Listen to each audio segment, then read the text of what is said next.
करने वाले हैं। लेकिन आज हमें किन बातों का ध्यान देना है सर, क्योंकि आज एक्सपायरी भी है। देखो, वीकली एक्सपायरी के दिन बाजार के रेंज से बाहर निकलने की आप पूरी उम्मीद करके चल सकते हैं। और वो इसलिए कि जो वीकली एक्सपायरी पहले रोज रोज होती थी, कभी किसकी वो हो गई बंद। अब नाम के लिए सेंसेक्स और निफ्टी की रही है, उसमें भी ज़्यादातर लोग निफ्टी की वीकली एक्सपायरी पे ही ट्रेड करते हैं। और निफ्टी की वीकली एक्सपायरी में एक चीज़ क्लियर है नेहा, कि अब वो बड़े मुंह आने का सिलसिला फिर से शुरू हो चुका है। पिछले हफ्ते आपने देखा ही होगा, याद है, नहीं याद है तो बता दूं, पिछले हफ्ते 240 पॉइंट की तेजी निफ्टी, और जो पिछले हफ्ते का हाई बनाया था 24,857 का निफ्टी ने, वो अभी तक वापस पार नहीं हुआ 5 दिनों में, है ना। तो वीकली एक्सपायरी के दिन या तो वो बड़ी शॉर्ट कवरिंग करा सकता है माफ कीजिएगा, या फिर तेजी की पोजीशन तेजी से कम करवा सकता है, जोर से घटा सकता है। तो बड़े मुंह के लिए आप इनकार नहीं कर सकते। Better safe than sorry. अब आप कहने में कह सकते हैं, आपने बोल दिया बड़ा मुंह आएगा, आप तो सेफ हो गए, अब किधर भी आए ये तो नहीं बता रहे। बात तो सही है, जो है वही है, नहीं पता तो नहीं पता है। बड़ा मुंह आने की संभावना है, बिल्कुल ना आए ना भी आए, लेकिन आप सिंपल एक लाइन याद करिए और उससे काम हो जाएगा। Think for the best, be prepared for the worst. Be prepared for the worst. अच्छा सोचो, सोचो अच्छा कि मेरी जो पोजीशन उसी तरफ बड़ा मुंह आएगा, लेकिन अगर नहीं आया तो, नहीं आया तो क्या मेरी तैयारी है अगर मेरे विपरीत ट्रेड जाए तो। बस ये 2 सेंटेंस घोट के पी लिया आपने, रट्टा मार लिया। खाली रट्टा मारने से नहीं होगा, इम्प्लीमेंट भी करना पड़ेगा, तो आपका काम हो गया।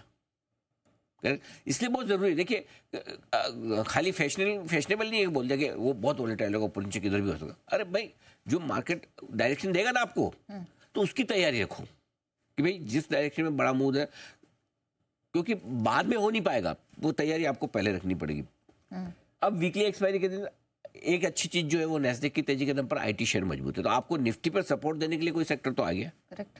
कल बैंक निफ्टी थोड़ा कमजोर था, ये आईटी आपको सपोर्ट दे सकता है। मिड कैप स्मॉल कैप शेयरों में आपकी लगातार 15वें दिन तेजी हुई है, होने की उम्मीद है। 14 दिन हो गए। सो मैं तो लगातार कह रहा हूँ mid cap small cap share में वही मौके और अब भी मौके, और मैं फिर कह रहा हूँ वहाँ पे चर्निंग हो रही है, वहाँ पे सेक्टोरल चर्निंग नहीं हो रही, वहाँ पर स्टॉक चर्निंग हो रही है। जिन स्टॉक्स ने कम पार्टिसिपेट किया वो अब आगे आ रहे हैं, जो अच्छे पहले भाग चुके हैं शुरुआत में। देखो, जब रिकवरी आई ना, तो पहले कौन से शेयर भागे थे जो मजबूत थे, वो घटे ही नहीं। तो होता क्या, रिकवरी में जब ऑलरेडी मजबूत है, आपको पहले वो खरीदना होता, कौन सा भागेगा, मजबूत है, मजबूत वाले चल चुके हैं। अब कौन से भाग रहे हैं, जो पिटे, जो गिरे, जो कम मजबूत है। थोड़े टाइम बाद में कचरा भी चलेंगे अगर इसी तरह से तेजी हुई तो सर ये जो चल रहे हैं, आपने कहा जो नहीं चले और अब चल रहे हैं, क्या ये इसी मार्केट स्पेसिफिक जैसा एनवायरनमेंट है उसी वजह से ऐसा हो रहा है? हाँ, इसीलिए, क्योंकि अब सपोज कोई मिड कैप स्टॉक या स्मॉल कैप स्टॉक मंदी में ज़्यादा घटा नहीं, जैसे तेजी हुई वापस अच्छा चल गया, 15-20-25% चल गया, तो अब लोग उसको छोड़ के वो शेयर ढूंढने की कोशिश कर रहे हैं जो अब पार्टिसिपेट करने की तैयारी में। थोड़ी कम क्वालिटी, अच्छी क्वालिटी के थे इसलिए वो पहले चल गए, अब थोड़ी कम अच्छी क्वालिटी के शेयर हैं वो भी चल रहे हैं कि भाव से ठीक है ना। थोड़ा टाइम अगर 5 दिन और इसी तरह की तेजी रहेगी तो कच्चा शेयर भी चलने लगेंगे। ये तो हो गई, ये मार्केट का ट्रेंड है और पहली और आखिरी बार नहीं हो रहा। तो जब तक ऐसा डायरेक्शनलेस रहेगा तो इस तरह की चर्निंग तब तक लोगों को, भाई कैश मार्केट के स्टॉक में इंटरेस्ट ज्यादा, इंटरेस्ट से मतलब नहीं है नया पैसा कहाँ बन रहा है। करेक्ट। जहाँ पैसा बनेगा लोग वहीं जाएंगे। ठीक है। और पैसा अभी मिड कैप स्मॉल कैप में बन रहा है, इसलिए वहीं पे रहा सवाल। आज का तो मेटल, आईटी थोड़े मजबूत से, थोड़े एफएमसीजी में मुझे लग रहा है तेजी हो सकती है हल्की। कल काफी 2-3 चीजें अच्छी हुई है। एक तो कल थोड़ी रिकवरी आई है, परसों पेट काफी गए थे गोदरेज के बाद में।